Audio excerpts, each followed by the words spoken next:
Have you ever thought about those perfect, peaceful, utopian societies we always hear about in ancient myths? Like, are they just fairy tales made up around a campfire? Or could they actually be faded memories of a very real, lived philosophy? It's a huge question, right? And honestly, it completely changes how we look at human history. Welcome to The Explainer. I'm absolutely thrilled to be your guide today because we're going to unpack some incredible ancient geography and track down the true roots of the ultimate utopian society. Today, we're taking a massive deep dive into ancient East Asian geography and island mythology. We're going to explore the legendary Gunja, which usually translates to the land of gentlemen or the state of exemplary persons. And the coolest part? We're going to connect its ancient, harmonious philosophy all the way to the rich, living shamanic myths of modern-day Jeju Island. It is a wild ride, so let's get into it. Here is our quick roadmap for today. First, we'll look at the land of gentlemen. 2. Mapping the ancient world. 3. Realms of sleep and strife. 4. The virtues of Gunja. And finally, number 5, the Jeju connection.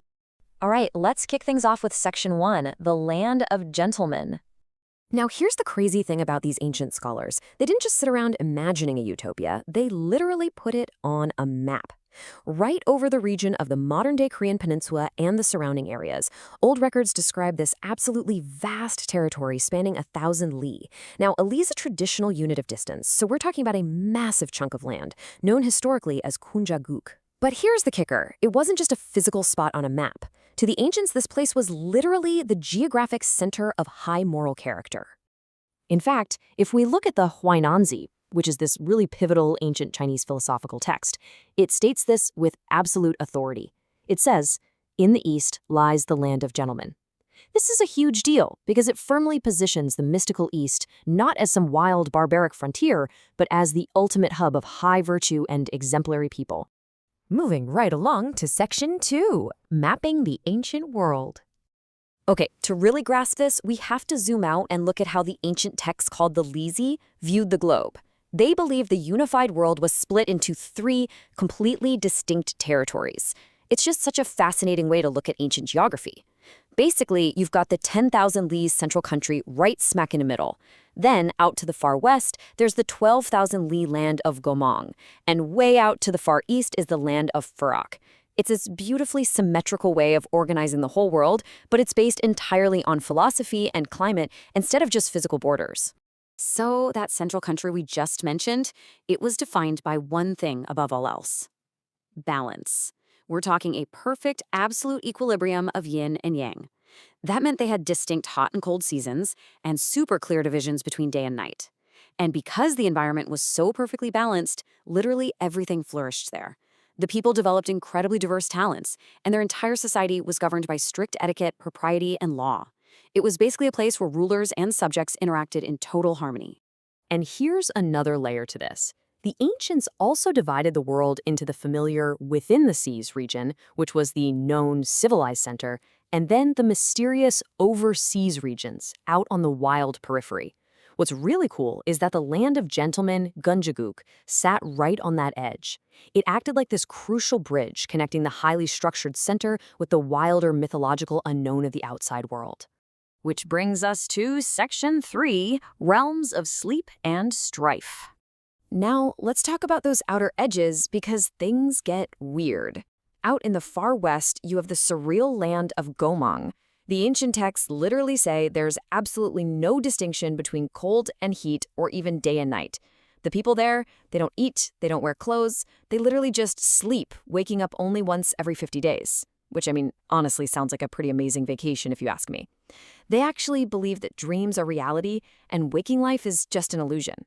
But then, if you flip to the complete opposite side, the Far East, you hit the land of Furak. It is always warm there, the people eat raw roots, they literally never sleep, and they are fiercely aggressive.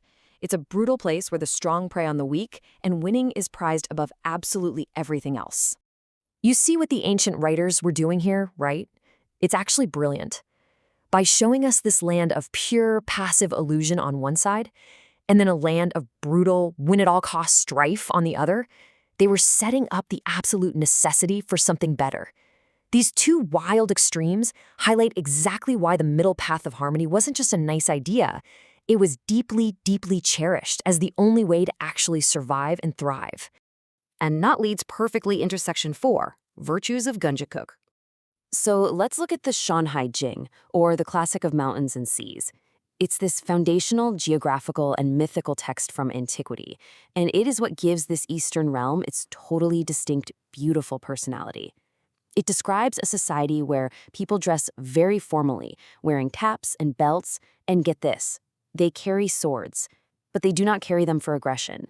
The entire core of their identity is summed up in one single, powerful phrase. The people there like yielding and do not fight. This is the ultimate contrast, right? You've got the fierce, sleepless warriors of Furak valuing total domination on one side, and then the people of Gunja embodying pure harmony, non-contention, and mutual respect on the other. It's not that they can't fight, remember, they carry swords. It's that they are fully capable, yet they actively choose to yield. That is a massive distinction. And this exact philosophy was even mirrored in their environment. The ancient texts talk about the Mugun Hawa, or the Rose of Sharon, growing abundantly in this land.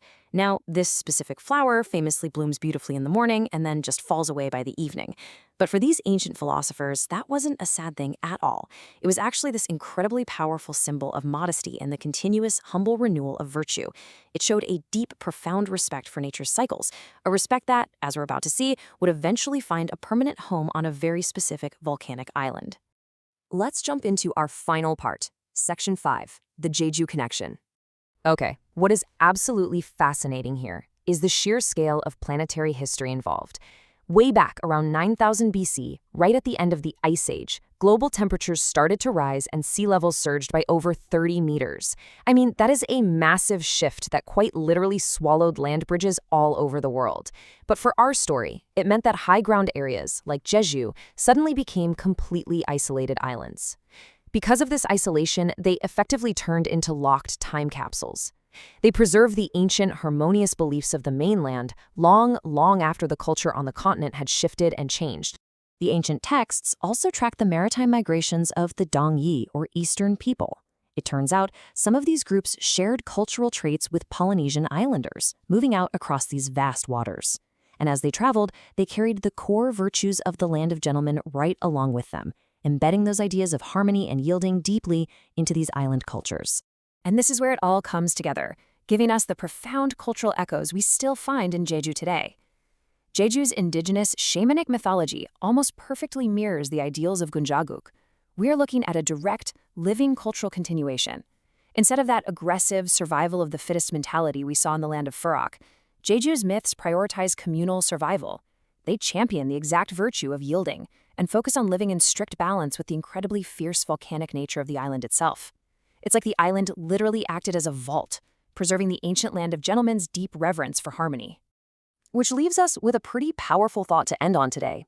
We've seen exactly how the extremes, pure, lazy passivity on one side and brutal, endless strife on the other, were warned against thousands of years ago. So if the utopian land of gentlemen wasn't just some campfire myth, but a real lived philosophy of yielding and harmony that actually survived within isolated island mythology, how can we apply that ancient wisdom right now? In a modern world that is so often defined by the fierce, win-at-all-costs strife of Farragut, maybe, just maybe, the ancient virtue of yielding is exactly the remedy we need. Thank you so much for joining me on The Explainer today. Keep questioning, keep learning, and I will catch you in the next one.